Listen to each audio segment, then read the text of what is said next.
Akhirnya sampai rumah. Ah iya, tugas. Kalimat itu yang sering kuucapkan setiap hari setelah selesai kuliah. Tapi tidak kusangka hari itu menjadi hari terakhir aku untuk kuliah tatap muka. Maret 2020 mungkin akan menjadi sejarah baru yang akan diingat bagi seluruh masyarakat Indonesia. Siapa sangka bahwa ini semua akan terjadi. Kuliah online. Itulah sebutan bagi kegiatan belajar kampus saat ini. Sudah banyak kampus yang mengeluarkan kebijakan kuliah daring bagi mahasiswanya. Berbagai aplikasi dan platform digunakan untuk menunjang keberlangsungan belajar mahasiswa dengan dosennya.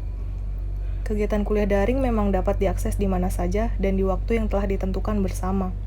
Materi perkuliahan yang diberikan oleh dosen melalui kuliah daring juga dapat dipelajari kembali dengan mudah oleh mahasiswa di waktu yang lebih fleksibel. Baik dosen maupun mahasiswa juga dapat lebih menguasai teknologi informasi dan komunikasi di tengah era globalisasi. Apa jadinya jika kuliah online dilakukan bersamaan dengan aku yang bekerja?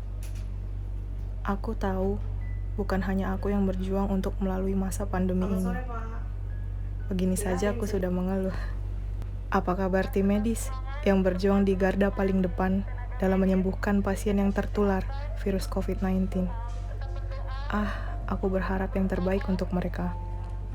Lelah yang dirasakan pun beragam.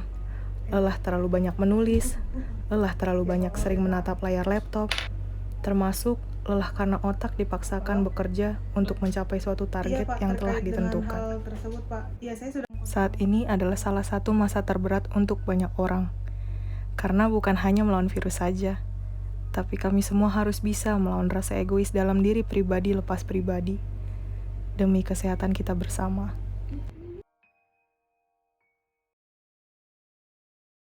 Pengelolaan PSBB di Jakarta ini diatur ada 3 peraturan gubernur. Peraturan Gubernur nomor 33 tahun 2020 ini tentang pelaksanaan pembatasan sosial berskala besar ditetapkan pada 9 April 2020. Kemudian Peraturan Gubernur DKI Jakarta nomor 79 tahun 2020 ditetapkan tanggal 19 Agustus. Ini terkait dengan penerapan disiplin dan penegakan hukum protokol kesehatan. Lalu Peraturan Gubernur nomor 88 tahun 2020 ditetapkan hari ini 13 September tentang perubahan Peraturan Gubernur nomor 33. Prinsipnya masa PSBB yang berlaku di Jakarta sejak tanggal 10 April Sekalipun masih banyak orang yang melanggarnya. dan sampai dengan hari ini Jakarta masih berstatus PSBB. Sesuai Permenkes, PSBB itu berlaku 2 mingguan dan dapat diperpanjang.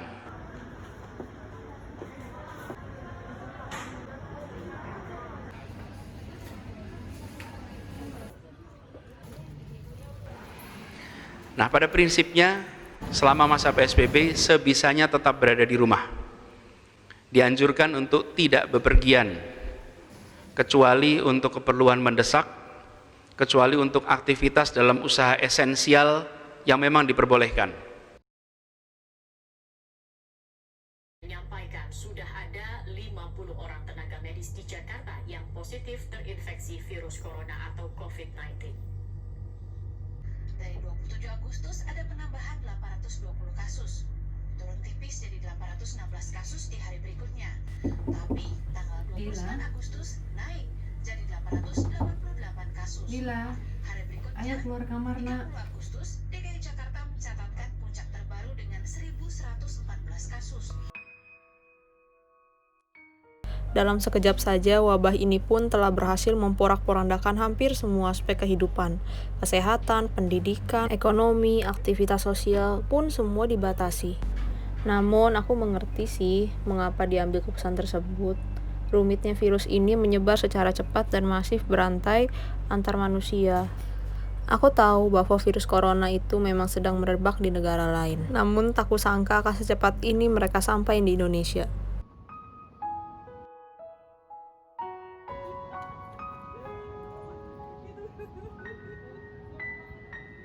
Terkadang aku kesal, mungkin sedih juga. Kenapa aku tidak bisa menjalankan aktivitas seperti biasa sebelum semua ini terjadi? Tapi aku tidak boleh egois.